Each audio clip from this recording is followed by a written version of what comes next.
Member for Kamloops Centre. Thank you, Mr. Speaker. Well, supportive housing providers have been begging this government for quite some time now to change the Rental Tenancy Act rules so their units do not apply, because they are not able to protect the vast majority of their tenants from violent tenants and drug dealing tenants. In the summertime, the former minister committed to look at this and bring forward changes by October. It is now almost December. Question to the new Minister of Housing: is the government still committed to be removing supportive housing units from the Rental Tenancy Act, and if so, when can they expect those changes? Minister of Housing.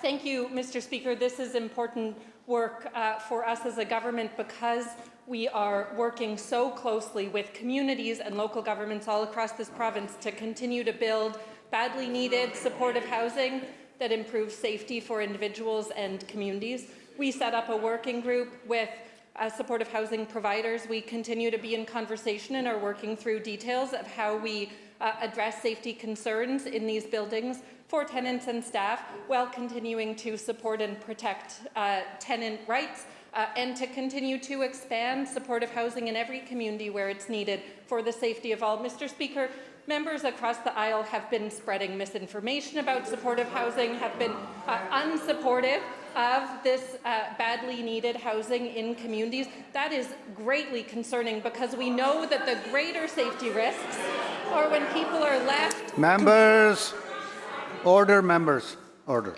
The greater Please risk conclude. to communities is when people are left to fend for themselves in encampments or on the street. We will continue to work with providers, with communities, with local governments on tangible solutions. Thank you.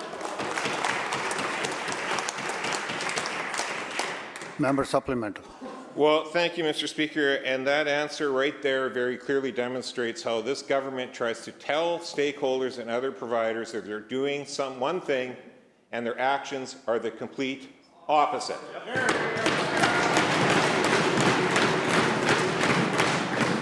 I wouldn't want to be accused of spreading misinformation, so I'm going to read directly from Appendix E, the minimum requirements checklist for the negotiated request for proposals of supported housing operated services in Kamloops, BC. An addendum that is now part of BC housing packages for supportive housing, Mr. Speaker, and it says, please note, only organizations who agree to the following requirements for supportive housing operations will be considered for this site. This has been launched recently by this government. Let's look at a few things you have to agree to. Will residents be allowed to use substances on site at this site? Yes or no? If you say no, you're out. Do you agree to operate this model under the minimal barrier harm reduction model? Yes or no? Has to be a yes or you're out. Now, Mr. Speaker, that creates the environment for drug dealers to move in, and the Rental Tenancy Act is why it needs to be changed. But let's look at another clause. Do you understand that residents of permanent supportive housing are entitled to the tenancy protections outlined for permanent supportive housing in the BC Residential Tenancy Act and regulations, Mr. Speaker? It doesn't sound like a government trying to remove this from supportive housing operators. Why is the minister doing one thing out in the real world and saying something completely different in this House?